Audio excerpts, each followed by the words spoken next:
Hi, my name is Krista. It is about, I don't even know what time it is, around 9:30 in the morning in the central part of the United States. I like to make these little videos for you so that you can manage your Meniere's a little bit easier and you can start to get your life back. By the way, if you want that free consultation, we could talk about where you're at, what you're experiencing, how we get you to feeling better emotionally and physically. Just let me know in the comments if you want that or send me a message. And today I want to talk about something that causes anxiety and how we think about anxiety. We are not just Meniere's people, but the society, at least in the Western culture, walks around feeling anxious all the time and doesn't understand why we feel it. We walk around with this opinion and this idea that if we feel anxiety, we're supposed to make it go away, kind of like a health condition. If you got something you don't like, you spend your time trying to get rid of it. And it's a great way to feel about it. But in that intention, what we do is we kind of come in through the back door and we start by understanding, why do we feel this way? And not just Meniere's disease, but a whole lot of other health conditions, my humble opinion, all of them, they are about how we feel emotionally. Because if you think about it, learning how to eat right, learning how to take care of yourself physically in terms of exercise and those kind of things, it doesn't take very long to learn how to do that. I think it took me about a month to find out the things that, to do that I was supposed to do. And then there was this whole other transition of learning how to do it emotionally. Like, how do I eat a salad when I don't even want to eat a salad? Those kinds of things. Meniere's is an emotional game. Anxiety is part identity. We see ourselves as anxious people. When we feel the fear, we want something to do to make it go away, which is completely valid. But I want to go into a couple of reasons why we feel anxious to begin with. Why does the fear come to begin with? And we all know that as Meniere's people, the fear comes from the experience of going through these episodes of not being able to trust that you're going to feel well enough to be able to stand. That has its own set of fears to it. We all know about that. Um, I want to talk about another kind of fear, another thing that creates the fear that contributes to not being able to deal with the symptoms enough to get on the path to learn how to manage them. And that is that the vast majority of us don't feel like ourselves. We don't feel like ourselves, and we're doing too much. And that doesn't happen because we're bad people. It happens because we're trained to be that way. When we were very young and we were going through school, did you ever get that feeling that no matter how well you were doing, you were supposed to do a little bit better? If you were a B student, you're supposed to be an A student. If you're an A student, well, since you're an A student, you should be able to do all these extracurricular activities. You should be able to move ahead of the class.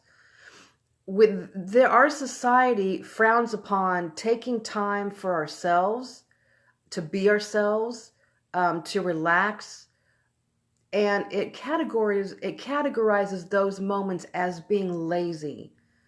And so I don't know about you, but sometimes it's hard to sit in quiet, in silence, and think about who we are, what we feel about what we're doing, what we're experiencing. And that's because we're conditioned to say that living is only about doing. We go to work, we get up, we have a schedule, we have the to-do list. Our identity is wrapped up in how many things do we check off the to-do list. And there's that part of it.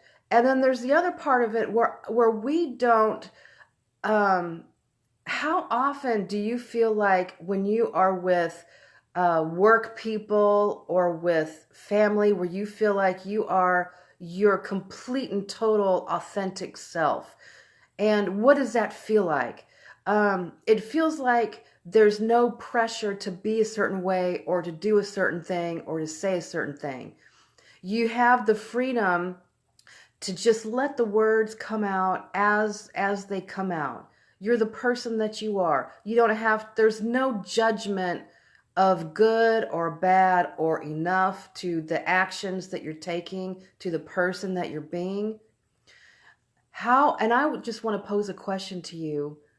How often do you feel completely, I mean completely yourself? You're doing what you want to do. You're 100%. You don't even really think about what you're saying. Who you are just comes out naturally. You're around the right kinds of people who support you, who you are naturally. There's no requirements at all to being any certain way. I'm going to guess that if you are that person, that you have done something well, you've done something right. You're surrounded by the right people, you're being yourself. There's no threat if you can't get up and be the overachiever.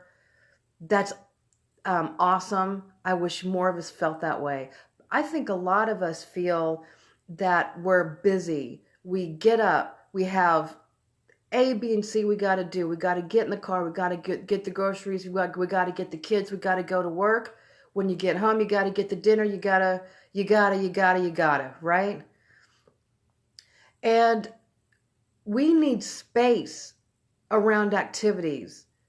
We need to feel like we are running our lives and not being run by our lives. And feeling this grip, this tenseness, this constriction of over requirement, overdoing, over expectation.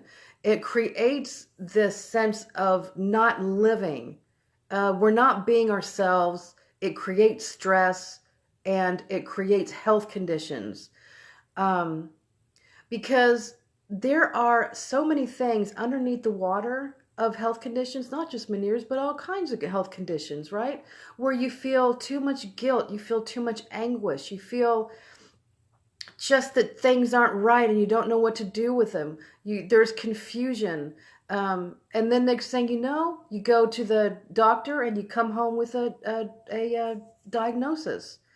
And so I want to talk about these things. We don't talk about them enough. How do we get to where we are feeling more time to ourselves? I like to think about when you take your life back from Meniere's disease, it is literally like okay, Meniere's disease, you have this amount of real estate in my mind and emotions, and I'm going to take that back piece by piece.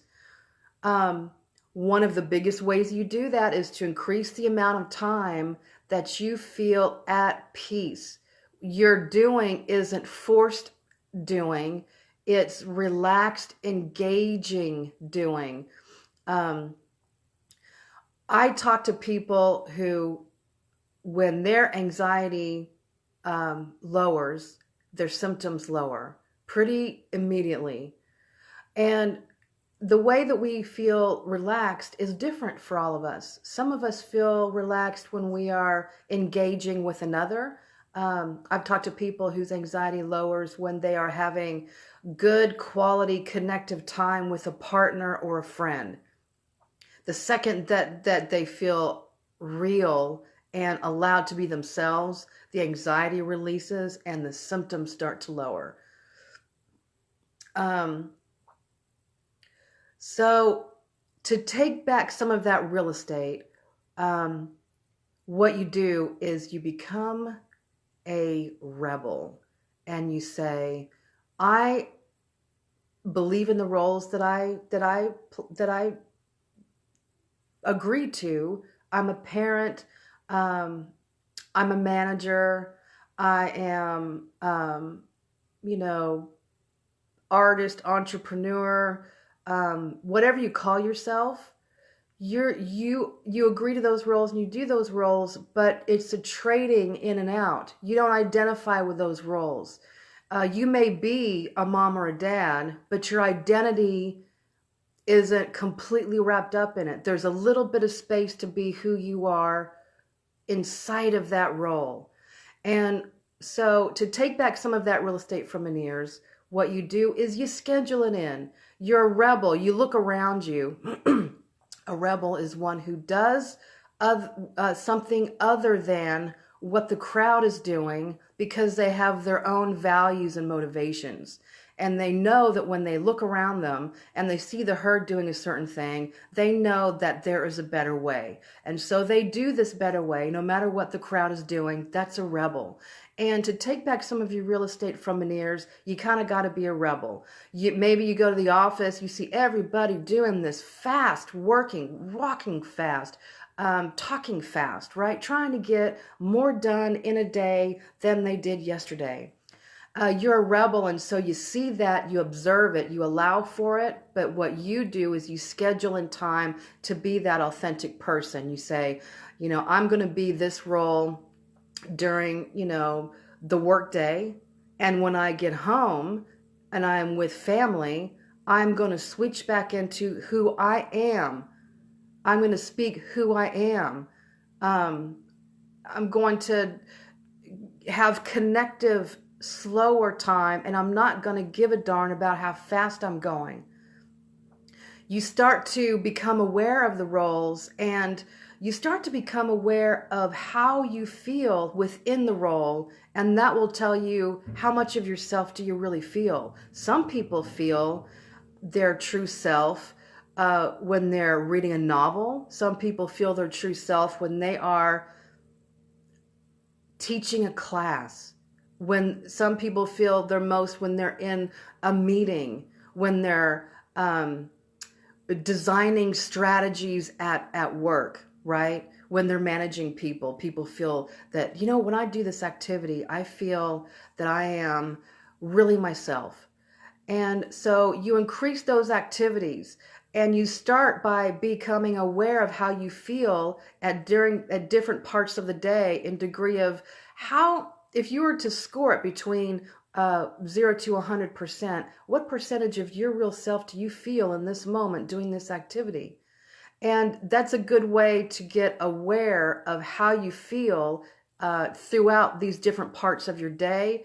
When you're taking back real estate from Meniere's, you're increasing the times where you feel good and comfortable in yourself, and you're lowering the times that are stressful and guilty and too much requirement and too much rushing around. And you start to trade in those moments. You say, the last couple of hours I was, overachieving. I felt stress. I'm going to come back around, and I'm going to go in the opposite of that direction. I'm going to have quiet connection. I'm going to take back who I am, so that more and more I express who I am in the activities that I'm doing. So this is Krista, encouraging you to be more of yourself today. Let me know if you want that free strategy call. No worries about going forward with the coaching. Just get on the call. Tell me where you're at. Tell me what you would like to see for yourself. Tell me what you believe in. Tell me what you're doing. Just let me know in the comments. And let me know if you want me to talk about something else. Let me know if you disagree. Let me know what you do to be more like yourself, to lower some of that stress and anxiety, to help your symptoms. All right, it's nice to see you today. I will see you on the next round.